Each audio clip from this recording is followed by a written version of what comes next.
Reverend Sun Myung, The Heart of Heaven in Relation to Elijah, 1 Kings 19, 1-21, March 15, 1959. Church Headquarters, Seoul, Korea. Prayer. Upon this day we have gathered before your dignified presence on our knees, concerned about our insufficiency. Please allow us to fathom our hearts now, to see where they are. We are aware that your course in pioneering the path of life was one of utmost austerity and consecration. Father, please look with compassion at your sons and daughters gathered here. I sincerely wish and desire that you will please manifest your dignified presence by our setting up the standard of victory you have granted. Acknowledge us as the sacred throng and come visit us. The remaining course of the providence is one of sorrow. We are aware that the responsibility to hold this sorrow in check is upon our shoulders. We also know that he who cannot feel heaven's limitless sorrow will not be able to assume responsibility for it. Since we are aware that we cannot help assuming the responsibility for the sorrowful heart that remains in heaven and for heaven's battles, please allow us to know how. We know that we have to feel and experience greater sorrow than anyone to be equal to this task, and that we must not become stragglers, even if we are placed in a position of more chagrin than anyone else on the battleground. Father, I pray from the bottom of my heart that you will allow us to be concerned whether our bodies can be the sacrifice of victory offered before heaven. Although 2,000 years of history have passed since Jesus came and left, the true altar of victory that Jesus built on top of Mount Calvary, where he cried together with heaven, has not yet appeared on this earth.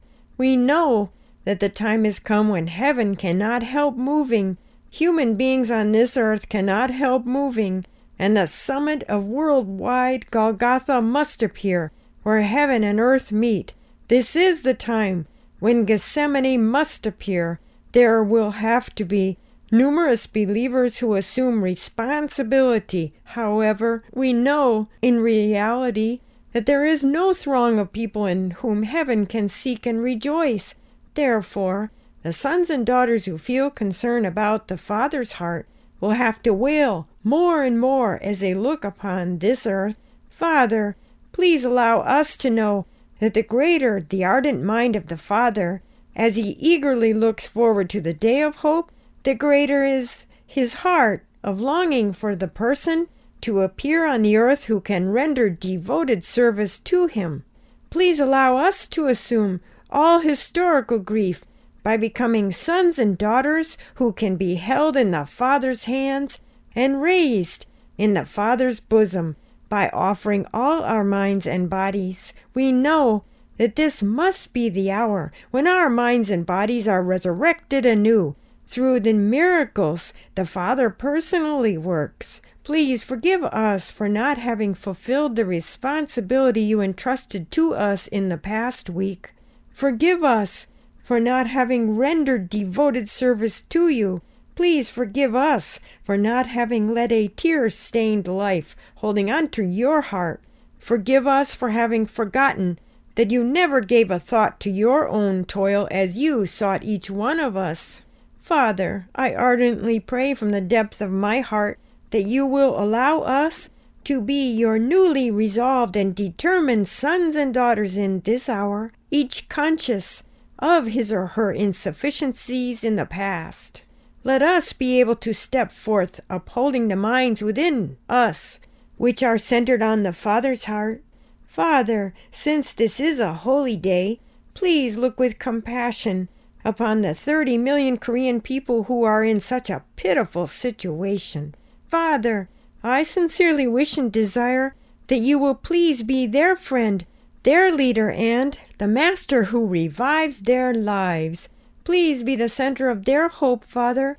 I pray from the bottom of my heart that you will please not allow this throng, this race, and this religious order to move without the Father.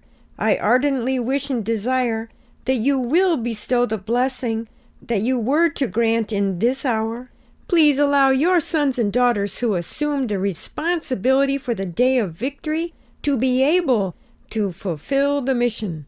We are aware that this nation has the responsibility to reveal the Father's glory by realizing this will. Since we know that there will be endless ordeals in the process of carrying that responsibility out, Father, I pray from the bottom of my heart that you will allow us to be the sons and daughters who can step forth in your place, meeting our responsibility even in the course of ordeals. Please bestow blessings upon humanity which is ignorant of this will. At this time, when the wave of life and death sweeps along, please allow many throngs of people to emerge who are capable of taking hold of the Father and becoming His sons and daughters. Father, I sincerely wish and desire that you will allow many sons and daughters to come forth before the Father, sons and daughters who can meet the collective responsibility of helping humanity evade the lash of judgment. If there are people who do not know about this mission, about this time and responsibility, please warn them through us. Father, I sincerely wish and desire that you will allow them to become your sons and daughters who can fulfill the responsibility and mission of the last days. Please bless this day. Please extend your hands of indiscriminate grace over the scattered people who are appealing to you, embracing the lonely hearts. Father, I sincerely wish and desire that you will grab hold of them so that they do not fall away in the middle of the fight, so that they can establish the day of victory you have granted. Father, please govern us in person during this hour, from the beginning to the end. Do not let the influence of darkness be activated. I pray this from the bottom of my heart. Since we offer everything to you, please take charge and have dominion. I pray in the name of the Lord. Amen. Prayer 2. We are aware that numerous people on this earth have gone through a path of toil and have undergone a fight of blood and tears for the sake of the will. Today we know that we must be the fruit of that blood in front of heaven. We know that we must hoist the flag of victory on the base of the providence that remains in this hour today. Please allow us not to think we belong to ourselves. Since our minds are not ours, our lives are not ours, and the desire we cherish is not ours, please allow us not to relate to heaven with self-centered minds. Since we began as the fathers, Father, I pray deeply that you will allow this to be the hour when we belong only to you. Our minds, our bodies, and our doctrines and assertions must all belong to the Father. Therefore, please do not tolerate the things that are not of you. If there are elements of evil in our minds and bodies, please eliminate them by eliminating all doctrines and assertions that are not yours. Father, I sincerely wish and desire that you will allow this to be the hour when we can move only in accord with what belongs to the Father. Who can stand against heaven, however great he may be on this earth? No one can appear before the Father with any excuses. Therefore, we realize that the time has come when we must repent from the heart, for we are steeped in sinful history. We have become offerings for Satan because of the sin and evil of history. Father, although our minds and bodies should have been our own, they became offerings to Satan instead. Please allow us to revive the minds within us that can grieve over this. Please create contrite hearts that regard this matter with great indignation. Father, I ardently wish and desire that you will allow us to form ties with heaven by being awakened to our worth and by rediscovering ourselves, we are aware that an infinite number of Satans are eyeing our minds and bodies. Since the bitter roots of unforgivable sin remain, Father, please manifest yourself. With your able authority, create the history of recreation. Father, I sincerely wish and desire that you bring about heavenly works of miracles so that our minds can succumb before you. We are aware that when heaven moves, the earth cannot help moving. And when the earth makes a request to heaven, heaven cannot help complying. Are there heavenly sons and daughters today who fight to take hold of heaven as their own with sincere minds and whole hearts? Is there one who has lived his whole life accepting all heavenly situations as his own, assuming heaven's work as his own, accepting heaven's ideology as his own? Is there one who has fought to grasp this, receiving maltreatment and being hounded and pursued to grasp this? Since we are not such, please allow us to be able to inform heaven truthfully that we are unpardonable offenders. Although we do not know it today, heaven sent numerous prophets and sages over the long period of 6,000 years, having them build bloody altars. By sending loyal subjects and patriots to this nation, heaven has taken hold of the direction this nation must take. For that purpose, the Father did not care about any particular region. He unfolded the dispensation internally to the domain that transcends race. Such has been the Father's toil. Please allow us not to forget that. The Father devoted all sincerity and exerted all possible efforts to realize this one will, and came seeking for us, ready for any kind of sacrifice. Therefore, Father, I pray from the bottom of my heart that you will not allow us to be brazen-faced sons and daughters who cannot uphold honor before such grace. Now we have perceived that heaven exists, and who Heavenly Father is. Since we know that an inevitable condition remains for the Father and us to form bonds, Father, please allow us to be able to feel your grief as our own, your deep lamentation and sorrow as our own through the heart. Please allow heavenly marchers to appear before this nation and this earth, stepping forth to fight a fierce battle against Satan. Father, I ardently wish and desire that you will allow us to rout the enemy Satans from this earth, who have falsely accused heaven for 6,000 years. Allow us to dissolve the Father's bitter resentment and suffering, love, and to build the ideal garden you sought as quickly as possible. Father, please give instructions as to the direction of this nation. Reveal the direction the religious orders should take, and clearly indicate the path of the true sons and daughters. We are aware that the time of historical grief has arrived, when we are taken alive into the influence of darkness by being thrown into confusion and nebulosity. Father, I pray deeply that you will set up one standard by which we can withstand. We know that there was no moment when grief abated for Jesus, who came for God and humanity. Looking back at Jesus 2,000 years ago, we now know that he shed tears in secret, starved in secret, and in secret cried bitterly in the course of persecution. We are aware that as Jesus walked this kind of course, numerous believers following behind him also unselfishly walked the bloody path and went forth fighting, even on the path of death. The final day is approaching, when we must bow respectfully toward heaven and receive blessing by offering ourselves as living sacrifices.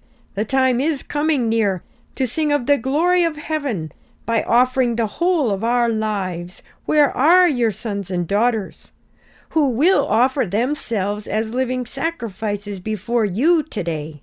Where are those who can please the Father and offer praise to him in a glorious state.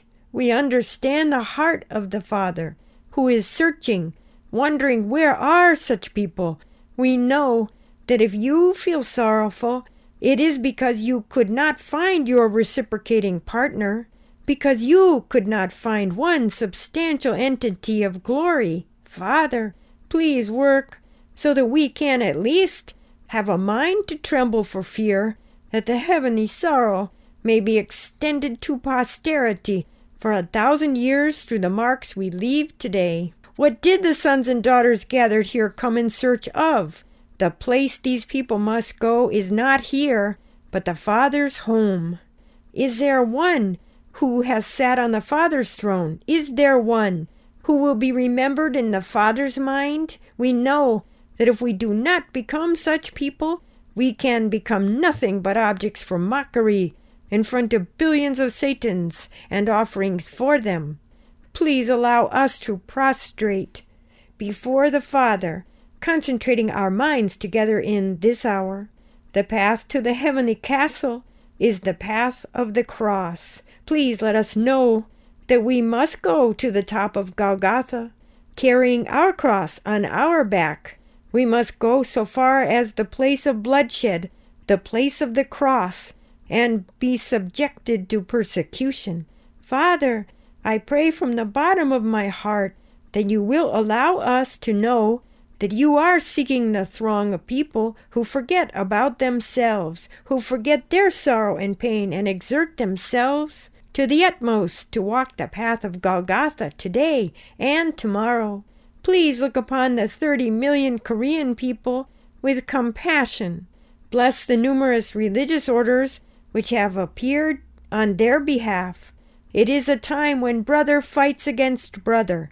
It is a time when family members become enemies to one another, defying heavenly principles and breaking down human ethics and morality. It is a time when people calling on heaven play sport with people who also call on heaven and strive more than hungry lions to catch and eat them. It is the time when he who knows the sorrow of heaven and looks at this reality must weep bitterly and sigh for grief. Father, please look with compassion at the pitiful, ignorant people. Although they wander about seeking the true path, that path cannot be walked without tears. Although they wander about seeking the true path to life, the search cannot help being continued day and night, since the 30 million Korean people are ignorant. Who is responsible for the fate of these people? Who feels and experiences the sorrow of heaven on behalf of these people? There is no one who will take responsibility for the fate of these people. There is no one who will dissolve the sorrow of heaven. There is no one who hears the sounds of lamentation and crying from heaven. If such a person should appear, heaven's sorrow would not penetrate deeply into the earth. Heaven's judgment would fall. Father, please allow this age today to know the grief of Jesus, who spoke of his sorrowful heart. It is of no use to know Jesus only as an historical figure. The time has come when we must know Jesus of the present time in our environment. Please allow us to be the throng of people who utter a cry only toward heaven, dead or alive, overwhelmed by the Shimjung, to offer our minds and bodies as sacrifices before that lofty and dignified Shimjung. Before that love, we know that this throng of people is to be hounded on this earth and forsaken by the religious order. I wish and desire that you will allow your sons and daughters gathered here to become the throng of people who can defend their position to the death. Father, please let us know that heaven's grief remains, which we can never forget. We would like personal comfort for ourselves. We are a pitiful throng of people who do not know that heaven's sorrow exists before our personal comfort, and that heaven's fight began before we started fighting. What is the purpose of our coming here today? We did not come here to make a friend or to meet a person of learning. We are here only to meet the Father, to know the Father's sorrow and to undertake the Father's cross. Father, please remove the one who dislikes this. Please aid the one who cannot assume responsibility for this matter. Father, I ardently wish and desire that you allow us to be the sons and daughters who know how to fire arrows at Satan, to protect the last castle wall, and to die in defense of heaven. We know that the people who search for the path of which others disapprove must not only feel and experience a sorrow others do not know, but also must lead a life that others do not know. Father, since you made this people's situation the way it is, please take responsibility for it. Since you made the environment the way it is, please take responsibility for that environment. Father, I pray from the bottom of my heart that you allow us to know that the Father who assumed the responsibility has not changed. He is lamenting, having seen us change. Heaven's mind appeared as one man's mind and established a standard of Shimjung for the sake of bringing together the history of 4,000 years. Because individuals trampled him and betrayed him, humanity is in a miserable state today. Father, please influence the numerous people on this earth who do not know that their sorrow is the Father's sorrow. Please allow us to be the lonely throng of people. Heaven's mind appeared as one man's mind and established the standard of Shimjung for the sake of bringing together the history of 4,000 years. Because individuals trampled him and betrayed him, humanity is in a miserable state today. Father, please influence the numerous people on this earth who do not know that their sorrow is the Father's sorrow. Heaven's mind appeared as one man's mind and established the standard of Shimjung for the sake of bringing together the history of 4,000 years. Please allow us to be the lonely throng of people who know how to shed tears and build an altar for these people. We understand that Jacob also built an altar of grief in the wilderness, and so did Moses and Elijah. We are aware that there is no one among our ancestors who assumed responsibility for the will of heaven who did not walk such a course.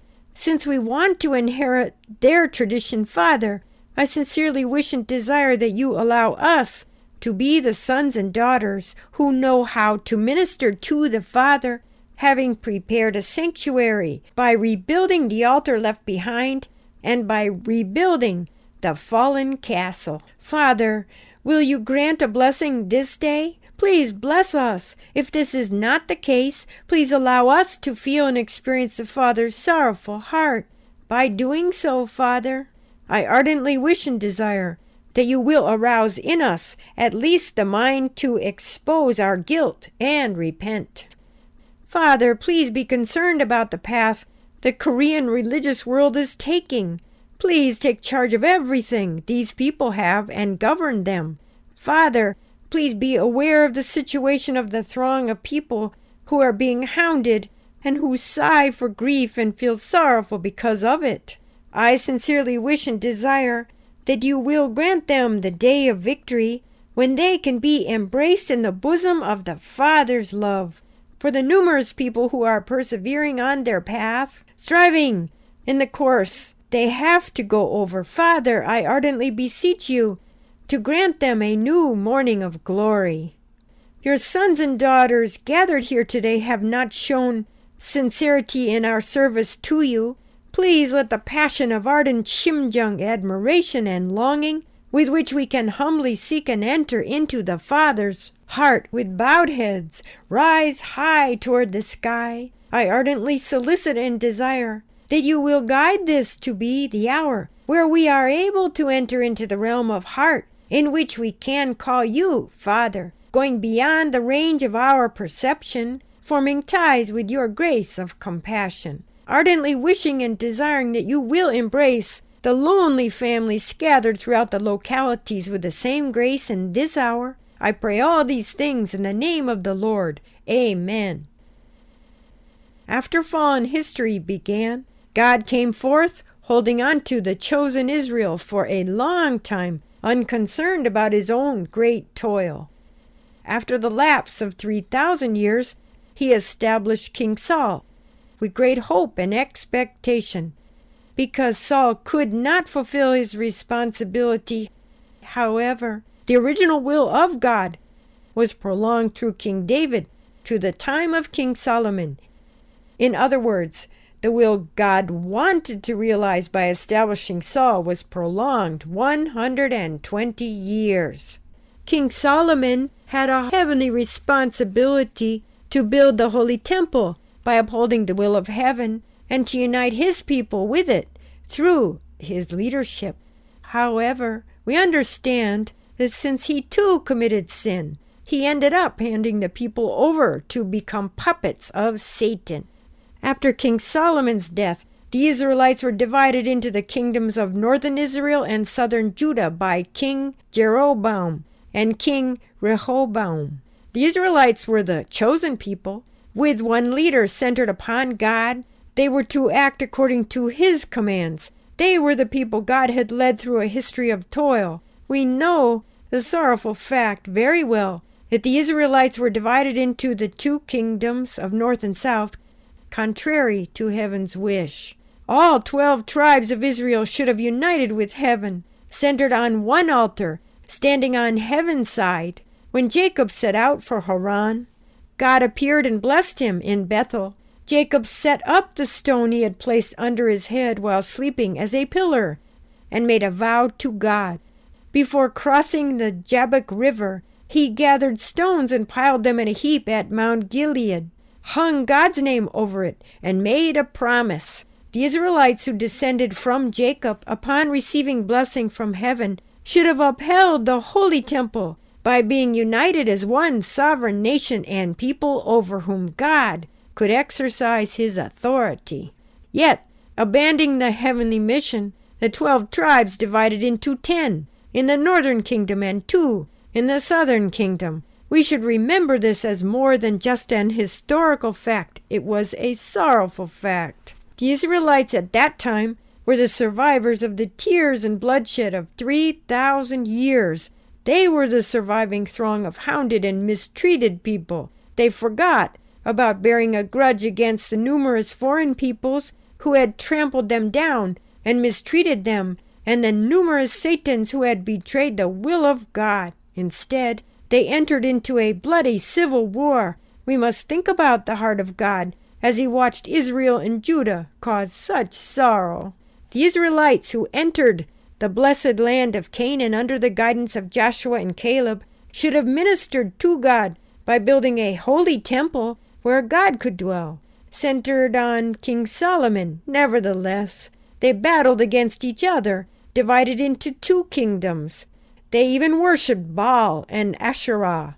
We must know God's shimjung as he looked at such miserable sights. The Israelites who entered the blessed land of Canaan under the guidance of Joshua and Caleb, God came to be deeply penetrated by sorrow. That piercing sorrow has been linked to us through history. Where did that historical sorrow go? Where did that national sorrow go? Where did the heavenly sorrow go? We did not know that conditions such as these surrounded and revolve around.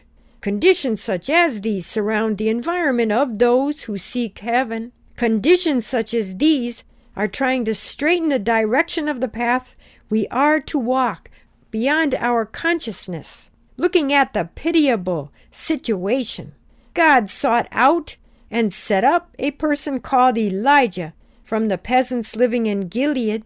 At that time, there was a king of Israel as well as the 10 tribal chiefs. However, God put them all aside and elected Elijah, who was a mere peasant in Gilead. You must know how sorrowful is a fact like this. The king of Israel should have stood guard over the holy temple of heaven while ruling the nation. However, he forgot that responsibility. He rejected and reproached heaven and trampled upon the people. Furthermore, he built an altar for Baal, the enemy of heaven, and made Asherah poles. He put them up in front of the people and worshipped them.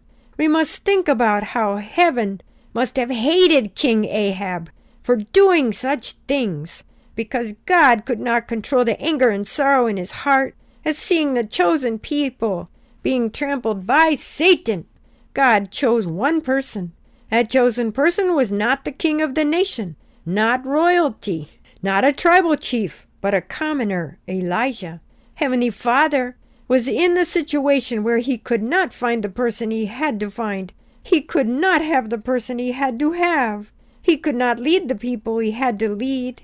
He went around looking for them, meeting the king, the tribal chiefs, and numerous people without success. Therefore, he sought out and set up one person who knew and felt concern about the national grief and heavenly sorrow of that period, a person who prayed and cried out to heaven.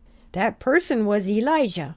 Elijah was set up in such a way, members of the congregation, please imagine Elijah in retrospect. Elijah was not a person who had the backing of his tribe. He was not a person whose environment safeguarded him or his position or situation. He was a person who knew heaven's heart and who came forth upon heaven's calling. His environment was an enemy one, under the sovereignty of King Ahab. Elijah, who received the call of heaven in such an environment, had a stronger determination than anyone.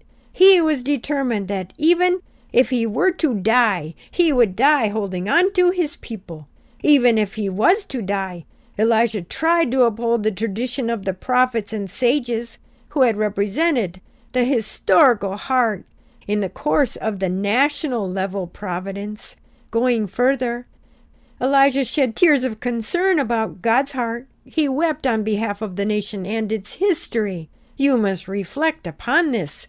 That is why heaven sought out Elijah. The title of today's sermon is, I will speak briefly upon this topic. God looked for Elijah to return his sorrowful heart of 3,000 plus years. That is, Elijah was to represent the historical heart that numerous prophets and sages had felt, never forgetting the promise of God, the blessing he had given with uplifted hands upon which he named Israel. Because God was concerned about that promise, he sought out Elijah to embrace the heart with which he had unfolded the dispensation throughout the 1,000 years and more since the time of Jacob. We cannot help thinking that there were aspects of sadness as well as hope for God, who set up Elijah to restore the Israelites who had been captured alive by the enemy. The chosen Israelites were being disgraced by worshiping Baal, a foreign god, and making Asherah poles. God called Elijah because he could not endure the sorrow of that. However, Elijah could not appear before the Father with a happy mind. Elijah could not say, Father, you are right. I will go the path you want me to go.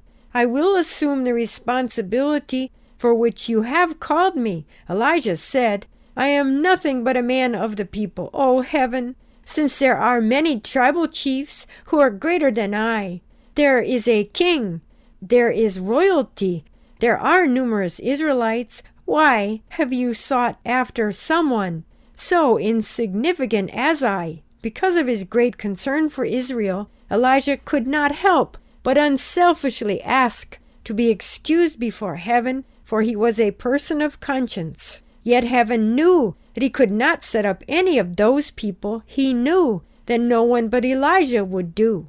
Therefore, he set up Elijah. God did not bear down upon him by commanding him to fulfill the mission right away. He had him put the environment in order and, by giving him prods in this way, encouraged him naturally to take the course.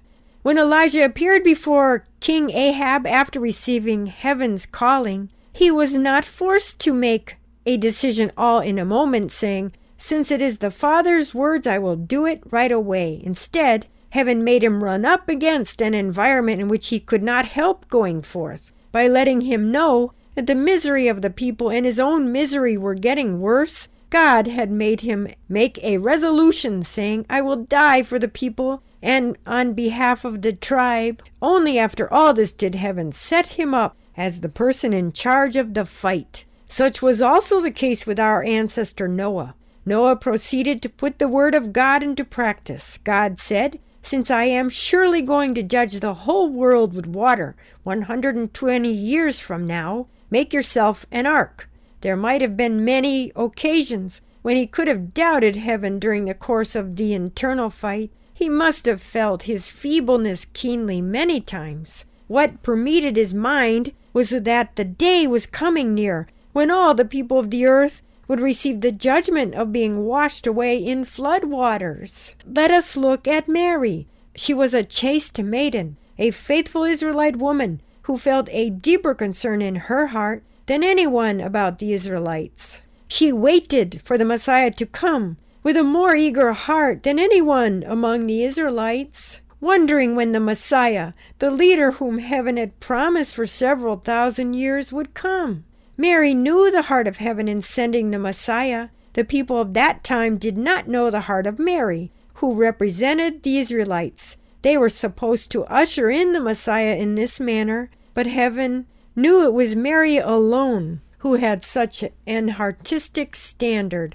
Mary's heart was not to strike and destroy the enemy in the name of the people. It was not to step forth as a brave soldier of battle to avenge the grief of the nation, which was moaning in distress. She knew heaven's sorrow and had the heart to shed tears. She knew that there had been a sorrowful historical course in the background of the nation, even though people did not know about it, and her heart grieved bitterly over the pitiful reality of the chosen Israelites who could not stand in front of God. As a result of her meritorious conduct in shedding tears of hope for the stately figure to appear even when he did not, and because she embraced the shimjung that penetrated deep into her marrow, she was able to form ties with heaven's historical heart. For that reason, an angel appeared unexpectedly and threw words of notification at her like a thunderclap, saying, "You will receive in your womb to bear a son." Luke 1:31. However, Mary hesitated and said, "How shall this be, since I have no husband?" Luke 1:34. To this the angel said, "For with God nothing will be impossible." Luke 1:37. Upon listening to such words, wishing to fulfill the work of the Father, Mary said without hesitation, "Behold, I am the handmaid of the Lord. Let it be to me according to your word." Luke 1:38. The heart of Mary, who tried to form ties with the heart of heaven, was sincere. Even though her life was destroyed and she was placed in a situation where she could have been killed, she still said, "Let it be to me according to your word." If word got out that a virgin had conceived, Mosaic law stated that she was to be stoned to death or expelled from the people, becoming a pariah to the tribe. Even under such circumstances, in spite of knowing that no one among the Israelites would receive her favorably, Mary said, "Behold, I am the handmaid of the Lord. Let it be to me according to your word." For the merit that she demonstrated, the internal heart deeply pierced by sorrow and true faith, Mary became the mother of the central figure of history, the age, the future, and all of humanity on the worldwide level, the Messiah. Elijah was called before heaven in the same manner. He had been a prince of tears, a person who shed tears no one knew of until heaven sought him. He shed more tears than any king of Israel, more than anyone else in Israel. There had been Israelites who had shed tears over their miserable circumstances, but those tears were shed for themselves. The tears of Elijah, though a common man, were shed having forgotten his circumstances and pride. They were disinterested tears. His mind was great in its wondering. Why has Israel, whom heaven has guided, wound up as it has? The remnant of the mass of the 600,000 who died in the 40-year wilderness course after having undergone 400 years of slavery under Egypt, entered into the land of Canaan and built the nation of Israel. Yet Elijah saw that Israel was being subjugated by a foreign country. cajoled by the enemy. The privilege of being the chosen people of God was being abused. Elijah felt a deeply penetrating sorrow. He assiduously prayed for the people more than anyone else and made more effort than anyone else for heaven. Because only such a one could represent Israel, heaven sought Elijah. When he heard heaven's voice calling Elijah, Elijah, Elijah might have been taken aback. He might have said, "What is the reason for this? This is beyond my dreams. I never expected this to happen." When he stepped forth in awe before the great will, heaven said to him, "Since I am behind you, go and tell King Ahab." With that word from heaven, Elijah went to fight King Ahab on behalf of heaven. Elijah felt concern about the judgment day that was approaching because of Baal and the Asherah poles. They had been brought into the nation by Queen Jezebel, who came from a foreign country. Elijah grieved over heaven's sorrow and the people for a long time. That is why, upon receiving the word from heaven, he stepped forth saying, "Father, if there is a way for the people to live, I will carry it into effect, offering myself as the sacrifice." After he received the word of command from heaven and departed to go to King Ahab, the word happiness never applied to Elijah's life again. Things happened contrary to his expectations. He had to hear unheard of things. His environment was far from a comfortable one. Elijah warned King Ahab that if he worshipped a foreign god, he would perish, and that he would starve after a year of bad harvests. However, King Ahab did not listen and instead tried to kill Elijah. Elijah made his escape and sought shelter in the Kerith ravine. Elijah's heart was very, very sad. If he had not known heaven, he could have had a house, parents, relatives, brothers, and sisters. He would have had a piece of land where he could live in an environment that recognized him. However, starting from the day he stepped forth for heaven, he was put in circumstances where he had to hide in a ravine. Still, Elijah did not feel bitter against heaven. Rather, he blamed King Ahab. He did not feel bitter against the people. He had a grudge against Queen Jezebel. If he had not had a heart of loyalty toward heaven, in an environment where he was being pursued and cornered, he would have abandoned his mission. Elijah clung unto heaven's sorrow and the people. Elijah knew that a life of grieving with heaven was grander than a life of temporary happiness. Therefore, he moved closer and closer to heaven, not forsaking his ancestors' historic achievements and disregarding his pain. For all that, Elijah did not know that heaven cared more about him than his brothers and sisters did, that heaven felt more concern about him than his relatives did, and that heaven was more apprehensive about his safety than his parents were. Humanity comes to know the heart of heaven only after going past it. This is the sad reality of going forth in search of heaven. Even while hiding in Kerith ravine, Elijah renewed his resolution. Though no human beings knew the sorrowful heart of Elijah, in hiding after reprimanding King Ahab and Jezebel to save the Israelites, ravens brought him things to eat. Though no human beings knew the sorrowful heart of Elijah in hiding after reprimanding King Ahab and Jezebel to save the Israelites, ravens brought him things to eat. You must know about Elijah. He committed himself to seeking out people who could comprehend the heart of heaven, even as he was starving. Elijah knew that heaven's deeply felt sorrow was because of the people who stood at the crossroads of life and death. He knew that the judgment day resulting from the accumulated sorrows would come. The more Elijah felt he could not cope with it alone, the more he yearned after a like-minded person who could sacrifice him or herself for the sake of heaven's will. Elijah was permeated with the wish to love like-minded people as much as he loved the nation, as much as he loved heaven. Elijah's was the kind of mind that could save the people, the kind of mind that could bring the people around to restore the nation to life.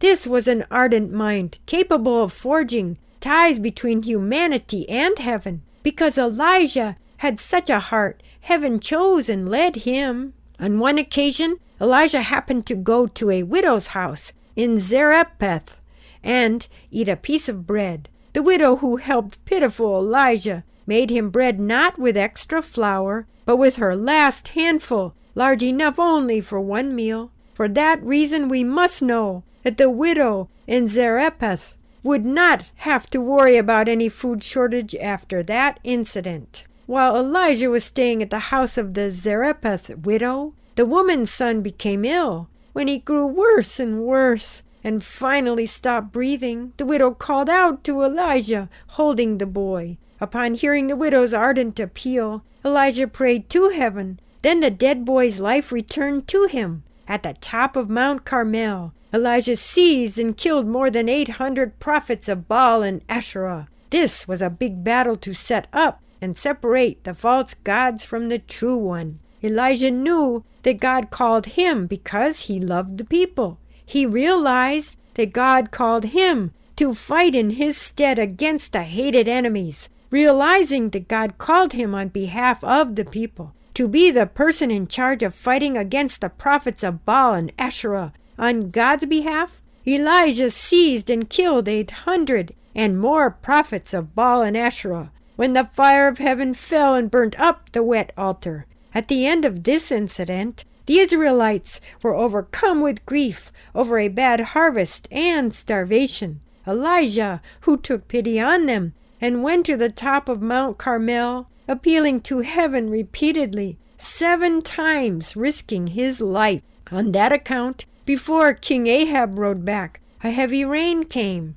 Through these events, King Ahab and the Israelites should have known the living God, and by clearly knowing that Baal was a false god and repenting for their service to him, they should have followed at Elijah's heels in spite of it all. They did not follow him. Ahab went on to the royal court and told Jezebel everything Elijah had done and how he had killed all the prophets with the sword. Jezebel sent a messenger to Elijah to say, "I will make your life like that of one of those you killed with the sword." Upon hearing this, Elijah ran and came to Beersheba. Having crossed the Israelite border into Judah, he left his servant there, while he himself went on a day's journey into the desert. He came to a broom tree, built an altar for heaven under it, and prayed. Though he went to the land of Judah, which he had desired, obstacles stood in his way. Elijah knew he had been chosen to save Israel. He had struggled and striven, enduring many hardships and going through a course of numerous battles. However, he had not attained actual results. Elijah then ran away and went to the land of Judah. When the road ahead was blocked, he went down on his knees and prayed, "O God, though you raised me because of all the prophets you sent were killed, I cannot find one who has the heart to seek and relate with you. Now, the Israelites are trying to kill me too. I cannot go on any farther. Please put me to death.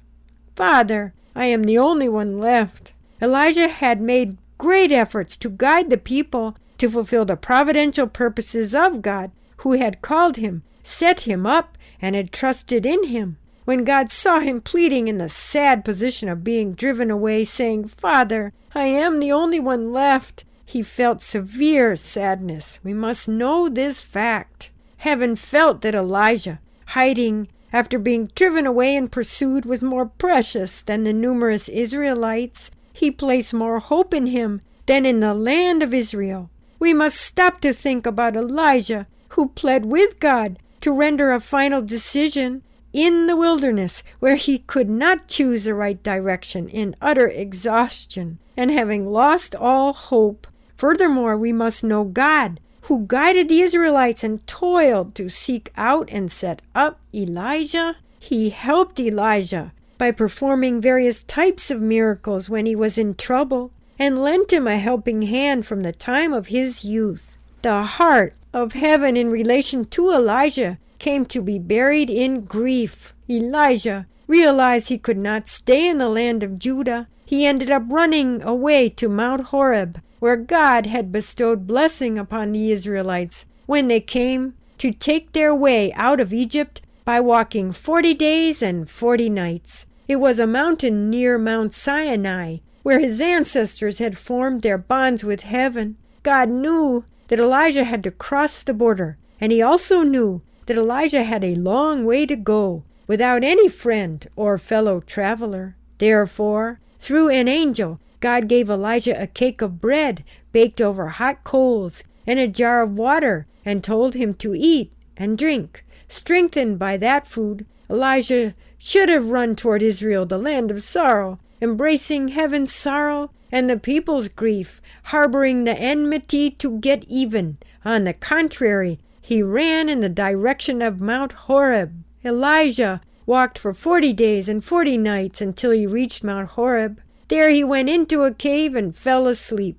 He was in a pitiable condition, like the remnants of a defeated troop. Heaven again came looking for Elijah, who had run away for his comfort after breaking away from the path of God's guidance. Of the sleeping Elijah, God asked, "What are you doing here, Elijah?" Elijah replied, "I have been very jealous for heaven, but I am a weaker person than my ancestors." His words did not comfort God. However, God made Elijah stand on the mountain in his presence and advised him in many different ways. God advised him by means of creating strong winds and earthquakes and through fire. God did not appear in person in front of Elijah.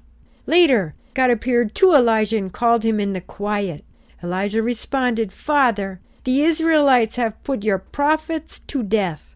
I am the only one left. I cannot go on any farther. What can I do in this situation where I am being pursued and driven out?" To this God said, "Though Israel is in the hands of Ahab, there are more than 7,000 people who observe the law and get circumcised, and whose knees have not bowed down to Baal. What do you think of them then?"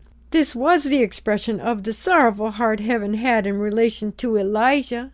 Elijah made up his mind again and went back to the desert of Damascus according to heaven's command. There he anointed Hazael and Jehu kings over Aram and Israel respectively, and anointed Elisha to succeed him as prophet. Knowing that heaven was solicitous about the future of the more than 7,000 people whose knees had not bent to Baal, Elijah made a fresh determination. Likewise, all people dealing with the providential will today walk a toilsome path. They are walking the path of blood and tears. They are walking the path of being pursued and bearing the cross. For whom was this sorrowful path of great and undeserved indignities created? It was for the sake of humankind. Furthermore, you must know that it was because of Satan, who has been God's enemy for 6,000 years.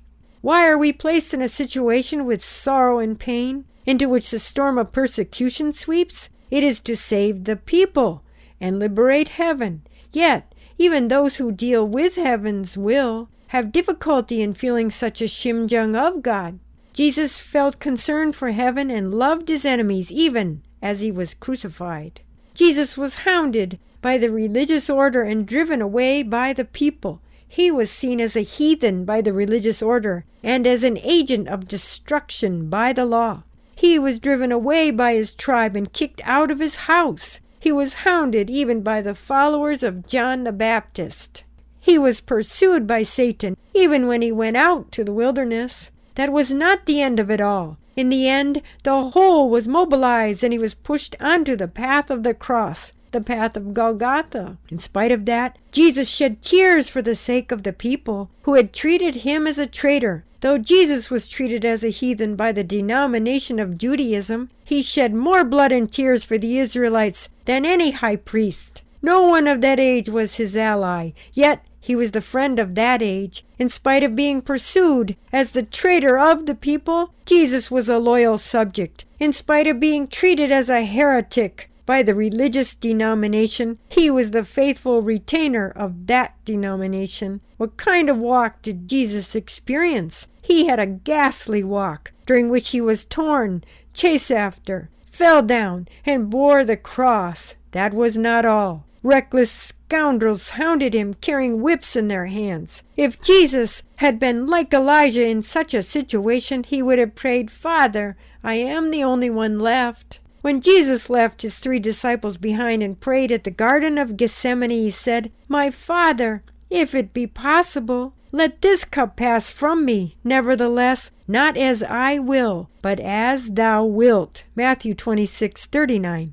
This is Jesus' greatness. Though he was in a pitiable condition, he knew that his body was the sacrificial offering for the nation, the sacrificial offering for humankind, and the sacrificial offering for the heavenly principles. Regardless of his sorrow, Jesus was thus aware and felt concerned about heaven's great sorrow. He wondered about how the terrible sorrow of God as he watched Jesus being betrayed by the very people for which he had come. Jesus was the crown prince, the central figure of the whole universe, the Messiah. If he had wanted to deplore the state of things, stating how impossible it was that he should have to go the gruesome route of the cross, he could have mobilized the whole universe to his side. Realizing that he could not do that, he instead took the shame of the situation upon himself. Jesus had the responsibility to build the heavenly kingdom and put the world in the Father's bosom by gathering the religious denomination together and rallying the people. Yet when he came to walk the path of the cross, unable to fulfill that responsibility, he did not complain. When he prayed, "Let this cup pass from me," it was not because he felt sorry about having to die. He prayed so because he knew that humanity's sorrow and heaven's grief would be aggravated by his death. Jesus knew that if he died on the cross, a heavier cross would be left behind for world humanity to bear in future generations. He knew that the history of sorrow would not end. He knew that the path of Golgotha, the path of death, would not end. He also knew that if he walked the path of Golgotha himself, the people who followed him would also have to walk it. Jesus knew that not only the cross, but a more difficult path would be left behind. When both his hands and feet were nailed, his side bleeding from being thrust with a spear, and a crown of thorns was placed upon his head, Jesus knew that this suffering would not be limited to him. In spite of knowing this, he still faced heaven and said, "All has been fulfilled." He did not say that to mean that the path of the cross in the human world was finally over. He meant that the heart that cried for and felt concerned over humanity's cross was connected with heaven. You must know that Jesus offered himself as a living sacrifice to heaven to comfort God, shouldering all the mistakes that the numerous prophets and sages had perpetrated. How did the heart of God feel as God watched Jesus as he died going over the hill of the cross, worrying about heaven? He must have felt profound chagrin toward the human world and intense resentment over the 4,000-year historical course. Even as he was dying, Jesus said, "Father, forgive them, for they do not know what they are doing." God felt like condemning the people right away to harsher treatment than at the time of Noah. However, since Jesus died holding on to the people, holding on to the religious denomination, holding on to the cross, God has retained his hold on human beings. Such artistic ties were formed with the individuals of future generations. As well as the Israelites, God continues to hold on to traitorous humanity. He has held on to the traitorous religious denominations for the sake of future generations.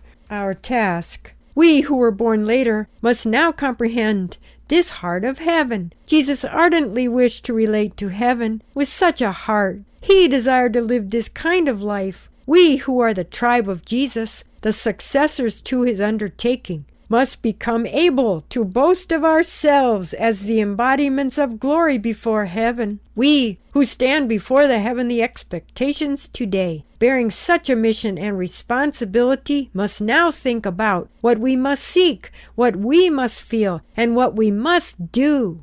What must we think of now? Since Jesus said we should become his friends and brides, each of us must think of becoming such a person. Furthermore, we must relieve heaven from the historical harm that our ancestors caused. We must not leave to posterity the cause and occasion of lamentation and death. We must be able to leave the Golgotha of victory, not the Golgotha of death. You must know that heaven is seeking a person who will assume such responsibility. Since the mission of the last days lies with believers, we who eagerly look forward to the day of judgment and wish to stand on the grounds of glory by seeking out the Lord of resurrection, must know the sorrowful heart of heaven as he dealt with Jesus and Noah's family. When Noah was set up in the presence of heaven and rose above the flood judgment, after 120 years of toil, heaven tried to be relieved from all past resentment through the remaining 8 members of Noah's family. However, due to Ham's mistake, a condition for lamentation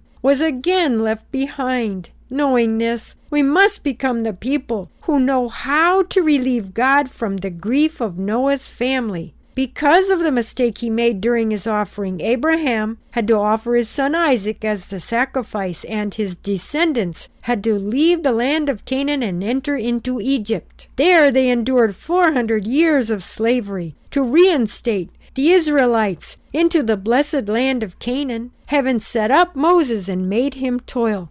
However, the Israelites betrayed heaven several times in that course of restoration. Though numerous ancestors of ours have since come forth dealing with the will, there has not been any set of people yet who received praise and blessing from heaven.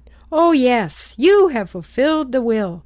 You have realized my desire. You must know the heart of heaven deeply touched by sorrow because of our ancestors. As I said before, even if you stand in the same situation as Elijah, when he received all kinds of persecution and harassment by King Ahab, even if your life disappears in an ephemeral way, you must go forth holding only unto God, without bewailing your lot. If Elijah had embraced the same heart as Jesus at the Garden of Gethsemane and at the summit of Golgotha, heaven would have been relieved from a fragment of historical grief then and there. Since he could not do so, heaven's sorrow was prolonged to Jesus' time. Because of Jesus' death, we know that this wish was not realized. Its fulfillment has been prolonged until today. If we view the phenomena taking place in this world today, they are equivalent to what took place in the period of Ahab, king of Israel in the old days. What is idolatry? It is to abandon heaven and worship something else, to hold it in equal or higher reverence than we hold God. We must know that numerous people today are worshiping the idol called civilization without being aware of it. At a time like this, if there is one who has the same heart as Elijah, as he watched King Ahab, that is, one who feels the sorrowful heart of heaven on top of his own, and if there is a throng of people who pray, please set us up as your beloved sons and daughters who can bring this land to your bosom. Comforting heaven with the heart of Elijah, they would have to look at this age with more indignation than Elijah had. If such a set of people does not exist, we ourselves must become them. We must become the people who build an altar without others' knowledge and shed tears all unknown, knowing that even if we are of humble birth, our ancestors established the teachings of the heavenly principles by upholding the will of heaven. We must understand that the work of God, who tries to unfold the dispensation by setting up the providential tradition, is yet to be completed. We must not think we are inadequate, even though we are, unless such a set of people comes forth and fights upon this earth. The eschatological phenomena of this world cannot be stopped. Though King Ahab betrayed heaven and mistreated the Israelites, this happened on a national level today. People idolize material things as slaves of civilization and do not know the location of their center of life. They do not know the direction and location to walk toward, and they make frantic efforts without seeking heaven. This is similar to the people enslaved by King Ahab in ancient times. God's worldwide level judgment remains before us today. In the same way, there was a judgment upon King Ahab and the Israelites. We know that there will be a day of judgment when we have to break down the idols confronting us in the final period. Do you ever even dream that heaven relates to you today with a more sorrowful heart than when he related to Elijah? If not, you should reflect upon yourselves. With King Ahab as a central figure, the Israelites should have made an effort to relate to heaven, to uphold the heavenly tradition, and to establish heavenly blood relatives with a caring and protective heart for the holy temple in life and in death. Because they did not do so, we know that the Israelites, with King Ahab as their central figure, got into a bloody battle in the end. This actual circumstance of history is being reenacted today in reality. Looking at this age, let alone the world, we must know our people. We are Korea's sons and daughters. We are blood relatives who inherited the flesh and blood of our Korean ancestors. There have been many loyal subjects who shed blood and tears for the sake of this country, for the sake of this people, to let the glorious morning dawn in the future, and to infuse the hearts of the people with national spirit. The Korean people have come through heart-rending circumstances of incomparable sorrow and tragedy. We have a history of numerous loyal subjects and patriots walking the path of blood in every crisis time. The time has come to worry about who is to build the new temple of the Lord in Jerusalem where heaven can reign. We must be equipped with heavenly principles rather than human ethics by upholding the historical tradition and pushing down the civilization of this world, which can be likened to the idols of the King Ahab period. We must broaden our minds now. We must become the people who know how to feel sad for the nation instead of feeling our grief. Going further, we must know how to feel sad for the humanity of the world. Going further, we must know how to feel sad for the sake of God, heaven, and earth. Where will the central figure appear who can cry with Shimjung on behalf of heaven, embracing the grief-stricken nation in the realm of the fall? If the Lord, the King of Kings, is to come upon this earth, he will surely come with a universal ideology. He will come as a world leader to make an artistic connection with humanity. However, if you do not think about such things today, the Lord will not be able to make any connection with you, even if the Lord comes, unless you dream about and think about such an ideological world. You will not be able to make any connection with that world. You cannot help at least thinking about, feeling concern about, and imagining that world. Have you ever felt concern about an individual? Have you ever felt concern about a family that was moaning in distress? Have you ever felt concern about a certain society or nation? If not, you should at least have the mind to reveal your true colors. Criminals before the universal history, and repent before heaven. If you do not have such a mind, what will happen to this people? Though Koreans boast of 5,000 years of history, and though they are the survivors of God's providential history and have muddled through a bitter life, what can they contribute to the realm of world history or world civilization or to the realm of God's providence if they do not have such a feeling of concern? Even if we have something about which to boast, unless that connects to heaven, it amounts to nothing and causes more aggravation and sorrow for heaven. We must know this central figure of history. The central role players in history have been people who were pursued and hounded. The doctrines that have ruled history were made by such people. People enjoying sumptuous feasts, living in grand style, and sitting on a lofty seat in a grand residence never made such doctrines. Those people who were pursued, trodden upon, and miserable made them. They were the people who shed tears.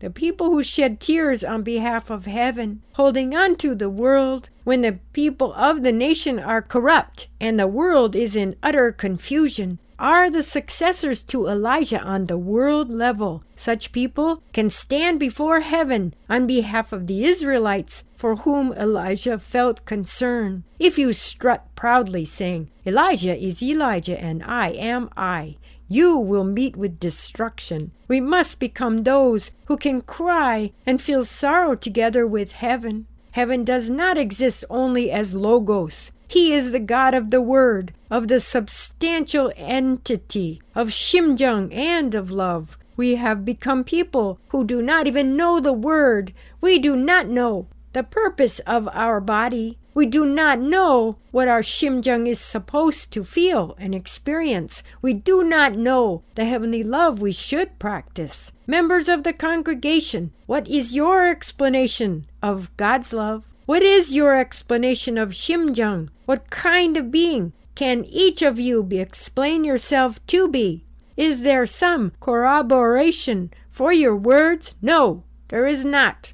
People today often boast of themselves with a superior air. However, if there are grounds for the boasting, and thus should be recognition for it, how long will that recognition last? None of those who received recognition in the past lasted for many centuries. The only thing of which to be proud is walking the path no other human beings can walk. Such people will not perish.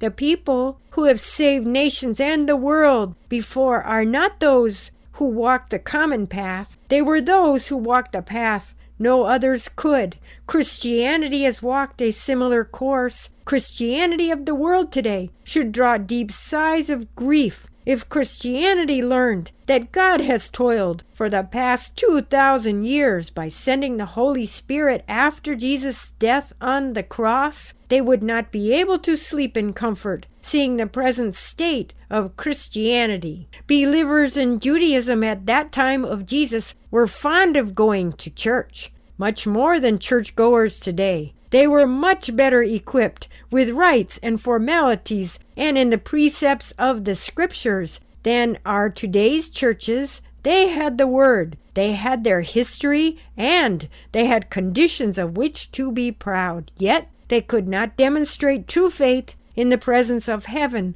Why? They did not understand heaven's new dispensation. Today, Jesus wishes for Christians to keep his death in mind and cry for him, thinking, Jesus' heart is my heart, and Jesus' body, crucified at the summit of Calvary, is my body. Jesus longs for that kind of friend. He also waits eagerly for the bride he could not mention, even when he was dying, for whom he longed from the depth of his heart.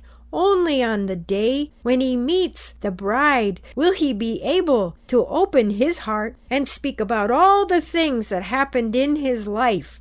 At the same time, he could talk about the internal sorrow of God's heart, who has been working for the past 6,000 years. The contents would be quite different from what is written in the Bible. What would you do if Jesus' grief and God's sorrow were those of your beloved sons and daughters? What if they were those of your beloved parents? To bring a solution to such problems, fights are being broken up here and there, and sighs of grief are heard. Time flows, getting closer to the moment of the final solution. History, religions, and doctrines also are flowing toward that final moment. You must be attentive in this time of confusion, searching for some new voice like Elijah's, which speaks out about heaven's heart. Undisclosed in history, Elijah appeared at a time when people could not trust each other and had fallen into uncontrollable confusion. He spoke out anew about a fragment of his heart. Doctrines and thoughts incite you every moment today. This is an odd moment. Fear from the happenings in history drives you. Who would be the one to win in the fight against fear and sing the song of victory on a personal level? There is no one. Which direction will history take? Where will the cry for new hope and new liberation come from at this time, when death is surging over us? No cry is yet heard.